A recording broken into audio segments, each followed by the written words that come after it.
ପାଇଁ ଆମେ ଜାଣିଛେ ଏଟାର ମୁଖ୍ୟ କାରଣ ହେଉଛି ଆମେ ପିଲାମାନଙ୍କୁ କିପରି ଆଇଡେଣ୍ଟିଫାଇ କରିବା ଦକ୍ଷତା ଅନୁସାରେ ଓ ସେମାନଙ୍କର ଦକ୍ଷତାର କେତେ ଦୂର ସେମାନେ ଉପଲବ୍ଧି କରିଛନ୍ତି ଜାଣିବା ଓ ସେମାନଙ୍କ ପାଇଁ କାର୍ଯ୍ୟ ଯୋଜନା କରିବା। ତା ପାଇଁ ବୋଲି ଆମେ ଯେଉଁ ମାର୍କ ଦେଉଥିଲେ ଏ ବହିର ମୂଳ ଲକ୍ଷ୍ୟ ହେଉଛି ମାର୍କ ଦେବାନି ଏମାନଙ୍କୁ 4ଟି ଚିତ୍ରରେ ଚିତ୍ରିତ କରିବା। ହେଲେ ପ୍ରଥମ କଥା ହେଉଛି ଶିକ୍ଷଣ ସୋପାନ ପ୍ରତ୍ୟେକ ଶ୍ରେଣୀ ପାଇଁ ଯେଉଁ ବହି ଆସିଛି ସବୁଯାକ ସେମ୍, କିଛି ଅଲଗା ନାହିଁ। ସମସ୍ତଙ୍କର ଏଇ ଫାଷ୍ଟ ପେଜ୍ ଆପଣମାନେ ପଢ଼ିଲେ ଏ ବିଷୟରେ ଡିଟେଲ୍ ଜାଣିପାରିବେ। ଫାଷ୍ଟ ପେଜ୍ରେ 1ରୁ 40 ପର୍ଯ୍ୟନ୍ତ ଆପଣ ପିଲାମାନଙ୍କର ନାଁ ଲେଖିବେ। 40ରୁ ଅଧିକ ପିଲା ଥିଲେ ଜଏନ୍ କରିବେ, କିନ୍ତୁ ମୁଁ ଭାବୁଛି ପ୍ରତ୍ୟେକ ସ୍କୁଲରେ ପ୍ରଥମ ଦ୍ୱିତୀୟ ତୃତୀୟ 40 ଭିତରେ ଥିବେ। ଦ୍ୱିତୀୟ ପେଜ୍ ଆସିଲେ ଯେ ଏହି ସୋପାନ ପୂରଣ କରିବାର ଲକ୍ଷ୍ୟ ହେଉଛି ପିଲାଙ୍କୁ ନିୟମିତ ଅବଧିରେ ଶୈକ୍ଷିକ ପ୍ରଗତିକୁ ଅନୁଧ୍ୟାନ କରିବା।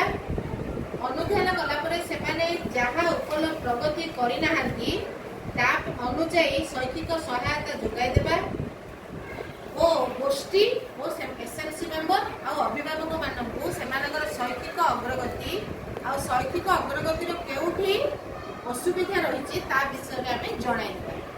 ହେଲେ ପ୍ରଥମେ ଆମକୁ ସେମାନଙ୍କୁ ଅନୁଧ୍ୟାନ କରିବାକୁ ପଡ଼ିବ। ଏବେ ବର୍ତ୍ତମାନ ପ୍ରଥମ ଦ୍ୱିତୀୟ ତୃତୀୟ ଶ୍ରେଣୀ ପାଇଁ ବହି ଆସିଛି FLN ବୁକ୍ସ। ସେଇ ବୁକ୍ସ ଆପଣମାନେ କରିଛନ୍ତି, ଆ ବିଷୟରେ ଅଧିକ ଜାଣିଥିବେ। ସେଇ ଜାଣିବା ପରେ ପ୍ରତ୍ୟେକ ମାସ ଶେଷରେ ଏହି ଟ୍ରାକର ଫର୍ମ ଯେଉଁଟାକି ଆମକୁ କରିବାକୁ ପଡ଼ୁଥିଲା ପେଜ୍ରେ ପେପରରେ କରିବାକୁ ପଡ଼ୁଥିଲା, ବର୍ତ୍ତମାନ ଏ ବୁକଲେଟ୍ଟି ଆସିଯାଇଛି। ଆମକୁ ପ୍ରତ୍ୟେକ ମାସ ଶେଷରେ ଏ ଟ୍ରାକର ଫର୍ମ ଗୁଡ଼ାକୁ ଫିଲ୍ଅପ୍ କରିବାକୁ ପଡ଼ିବ। ତାହେଲେ କିପରି ଫିଲ୍ଅପ୍ କରିବା? ଏଠି ଦେଇଛି, ଆପଣମାନେ ପଢ଼ିଲେ ଜାଣିପାରିବେ। 4ଟି ଚିହ୍ନରେ ଚିତ୍ରିତ କରିବା। ରେଡ୍ ଟ୍ରାଇଙ୍ଗଲ ଯେଉଁ ପିଲାଗୁଡ଼ାକ ରେଗୁଲାର ଆବସେଣ୍ଟ ବା ସେମାନେ ପଢ଼ା ଲେଖା ଜାଣିନାହାନ୍ତି ସେମାନଙ୍କ ପାଇଁ ହେଉଛନ୍ତି ରେଡ୍ ଟ୍ରାଇଙ୍ଗଲ ଚିହ୍ନ ଦେବା। କେଉଁଠି ଦେବା? ଏଠି ଆମେ ପିଲାର ନାଁ ଲେଖିଦେଇଛେ, କିନ୍ତୁ ଭିତରେ ଏଇ ନାଁ ରୋଲ ନମ୍ବର ଏଗେନ୍ଷ୍ଟରେ ଆପଣମାନେ ଭିତରକୁ ଗଲେ ଜାଣିପାରିବେ ଏଇଟା ଜୁନ୍ ମାସ। ଏଇଟା ଜୁନ୍ ମାସରେ ଆମେ କରିବାନି, ଆମେ ସେପ୍ଟେମ୍ବର ମାସଠୁ ଆରମ୍ଭ କରିବା ଏ ଟ୍ରାକ୍ଟର ବୁକଲେଟ୍ଟା ଫିଲ୍ଅପ୍ କରିବା। ଦେଖନ୍ତୁ ଆମ ବିଦ୍ୟାଳୟର ବାଳିକା ପ୍ରାଥମିକ ବିଦ୍ୟାଳୟର ତୃତୀୟ ଶ୍ରେଣୀର ସେପ୍ଟେମ୍ବରର ଆମେ କରିସାରିଛୁ। ହେଲେ ଏଇଟା ଯେଉଁ ଆପଣମାନେ କରିବେ କ'ଣ ନା ସେପ୍ଟେମ୍ବରର ଏଇଟା ସଂକଳନ ଫର୍ଦ୍ଦଟା ଆମେ ବର୍ତ୍ତମାନ କରିବା। ସଂକଳନ ଫର୍ଦ୍ଦ କ'ଣ କରିବେ ନା ପର୍ଯ୍ୟାୟ ଭିତ୍ତିକ ମାନ ନିର୍ଦ୍ଧାରଣ। ସଂକଳନ ଫର୍ଦ୍ଦ ବର୍ଷକୁ 3 ଥର ହେବ। ସେପ୍ଟେମ୍ବରରେ ଥରେ, ଡିସେମ୍ବରରେ ଥରେ, ମାର୍ଚ୍ଚରେ ଥରେ। ବର୍ତ୍ତମାନ ଆମକୁ ସେପ୍ଟେମ୍ବରରେ କରିବାକୁ କୁହାଯାଇଛି। ଷ୍ଟାର୍ଟ କରିବେ। ସଂକଳନ ଫର୍ଦ୍ଦ ସେପ୍ଟେମ୍ବରରେ ହେଲା। ସେପ୍ଟେମ୍ବରରେ ଆପଣ 4ଟି ଚିହ୍ନରେ ଚିତ୍ରିତ କଲେ। ଫାଷ୍ଟ ହେଉଛି ରେଡ୍ ଟ୍ରାଇଙ୍ଗଲ, ତାପରେ ହେଉଛି ପ୍ଲସ୍। ପ୍ଲସ୍ କ'ଣ ଅଲରେଡ଼ି MCMରେ କୁହାଯାଇଛି।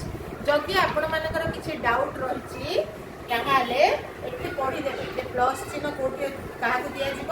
ପ୍ଲସ୍ ଚିହ୍ନ ଦିଆଯିବ ଯେଉଁ ପିଲା ପଢ଼ୁଛନ୍ତି ସେମାନଙ୍କୁ ଆମର ସହାୟତା ଦରକାର। ଷ୍ଟାର ଚିହ୍ନ ହେଉଛନ୍ତି ଏହି ଛାତ୍ରଛାତ୍ରୀମାନେ ଅଲରେଡ଼ି ଦକ୍ଷତା ଗୁଡ଼ିକ ହାସଲ କରିସାରିଛନ୍ତି, ସେଇ ପିଲାଙ୍କୁ ଆପଣ ଷ୍ଟାର ଚିହ୍ନ ଦେବେ। ରାଉଣ୍ଡ ମାନେ ବୃତ୍ତ ଚିହ୍ନଟା ଦେବେ ଗ୍ରୀନ୍ କଲରର, କି ଯେଉଁ ଛାତ୍ରଛାତ୍ରୀ ଦକ୍ଷତା ନିଜେ ହାସଲ କରିଦେଇଛି ତା ବାଦେ ସେମାନେ ଅନ୍ୟ ପିଲାର ମଧ୍ୟ ଦକ୍ଷତା ହାସଲ କରିବା ପାଇଁ ଚେଷ୍ଟା କରୁଛନ୍ତି ସେମାନେ ହେଉଛନ୍ତି ପିୟର ପ୍ରଡକ୍ସନ। ଆସିଗଲେ ତାପରେ ଆମେ ବାହାରଟା ପୁରା ଜାଣିସାରିଲେ। ଫାଷ୍ଟ ପିଲା ହେଉଛି ହରି ଜେନା, ଆମ ବିଦ୍ୟାଳୟର କଥା ମୁଁ ଗୋଟେ ଏକ୍ଜାମ୍ପଲ ନେଇ କହୁଛି। ତାର ଆମେ ସଂକଳନ ଫର୍ଦ୍ଦ କରିବା। ସେପ୍ଟେମ୍ବର ମାସରେ ଆମେ ସଂକଳନ ଫର୍ଦ୍ଦ କରିବା। ସଂକଳନ ଫର୍ଦ୍ଦ କ'ଣ ନା ପର୍ଯ୍ୟାୟ ଭିତ୍ତିକ ମାନ ନିର୍ଦ୍ଧାରଣ ଯେଉଁ ପରୀକ୍ଷାଟା ହେଇଛି ତାର ମାର୍କଟାକୁ ଏଇଠି ଚିତ୍ର ଆକାରରେ ଆପଣ ଦେବେ। ତାର ମାର୍କ ଆମର ଫାଷ୍ଟ ପିଲାଟା ହେଉଛି ହରିଜେନା, ସିଏ ହେଉଛି CWSN ପିଲାଟା। ଯେହେତୁ ସିଏ ପରୀକ୍ଷାରେ ଯାହା କରିଛି ତାର ଆଚିଭମେଣ୍ଟଟା ଯାହା, ତାକୁ ଆମେ ରେଡ୍ ଟ୍ରାଇଙ୍ଗଲରେ ଚିହ୍ନଟ କରୁ। ମାର୍କଟା ଜମା ପକେଇବେନି, ମାର୍କକୁ ଆପଣ ଚିତ୍ରିତ ଆକାରରେ ଦେବେ। ସେହିପରି ପ୍ଲସ୍ ଷ୍ଟାର ଗୋଲ୍ ଏଇଟା ଦେବେ। ତାପରେ କେତୁଟା ସେ ସଂକଳନରେ ସେ ପିଲାଟା ଏଠି ଦକ୍ଷତା ଉପଦକ୍ଷତା ରହିଛି। ଏଠି ଦକ୍ଷତା ଉପଦକ୍ଷତା ଆପଣ ମାନେ ସେପ୍ଟେମ୍ବର ସିନା କରିଦେଲେ, କିନ୍ତୁ ଯେତେବେଳେ ଅକ୍ଟୋବର ମାସ ଶେଷରେ ଅଲରେଡି ହେଇଗଲାଣି ଅକ୍ଟୋବର ମାସ ଶେଷ, ଅକ୍ଟୋବର ମାସ ଶେଷକୁ ଆପଣ ଯିବେ। ମାସ ଶେଷରେ ଆପଣ ସଂକଳନ ଫର୍ଦ୍ଦ ନାହିଁ। ଦେଖନ୍ତୁ ଅକ୍ଟୋବର ଆସିଲା, ଅକ୍ଟୋବରର ଭାଷା ଏଠି କଣ ହେଲା? ଦକ୍ଷତା ଉପଦକ୍ଷତା। ଗୋଟିଏ କଥା ମନେ ରଖନ୍ତୁ, ଏଇ ଯୋଉ ଉପଦକ୍ଷତା ଗୁଡିକ ଯୋଉ ପେଜରେ ଯୋଉ ଜିନିଷଟା କଲରିଂ ହେଇଛି ସେଇଟା ହିଁ ଫିଲ୍ଅପ୍ କରିବେ। ସେ ଉପଦକ୍ଷତାଟା ସବୁ ଉପଦକ୍ଷତା କରିବେନି। ଯୋଉ ପେଜ ଦେଖନ୍ତୁ ଫର ଏକ୍ସାମ୍ପଲ ଏଇ ପେଜରେ ଏଇ ଉପଦକ୍ଷତାଟା ହିଁ କଲରିଂ ହେଇଛି ଆଉ ସବୁ ଯାକ ହ୍ୱାଇଟ୍ ଅଛି, ମାନେ ଏ ଦିଟା ଉପଦକ୍ଷତାଟା ଏ ରୋଲ ନମ୍ବର 1 ରୋଲ ନମ୍ବରର କଣ ହବ, 2 ରୋଲ ନମ୍ବରର କଣ ହବ, 3 ରୋଲ ନମ୍ବରର କଣ ହବ, ସେତିକି ଫିଲ୍ଅପ୍ କରି ଆଉ ସବୁ ଛାଡ଼ିଦେବେ।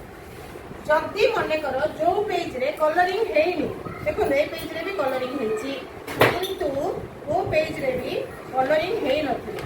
ଦେଖନ୍ତୁ ଏଇ ପେଜରେ କିଛି ବି କଲରିଂ ହେଇନି ଉପଦକ୍ଷତା, ତା ମାନେ ଏ ସବୁ ଯାକ ଉପଦକ୍ଷତାଟାକୁ ଆପଣ ଚିତ୍ରିତ କରିବେ, ମାର୍କଟାକୁ ତାର ଆଚିଭମେଣ୍ଟଟାକୁ। ବୁଝିପାରିଲେ? ତାପରେ ଆସିଲା ଆପଣ ଚିତ୍ରିତ କଲେ, ତା ପର ପୃଷ୍ଠାକୁ ଯିବେ। ଶ୍ରେଣୀରେ 4 ପ୍ରକାର ପିଲା ଅଛନ୍ତି। ଏଠି ଆମର ଲେଖା ହେଇଛି ମାନ ନିର୍ଦ୍ଧାରଣର ସମୀକ୍ଷା।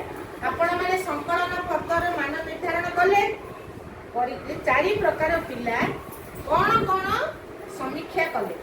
ଷ୍ଟାରରେ କଣ ଅଛି, ସେ ପିଲାଟା କାହିଁକି ଷ୍ଟାରରେ ରହିଲା, ସେ ପିଲାଟା କାହିଁକି ରେଡ୍ ଟ୍ରାୟାଙ୍ଗଲରେ ରହିଲା, ସେ ପିଲାଟା କାହିଁକି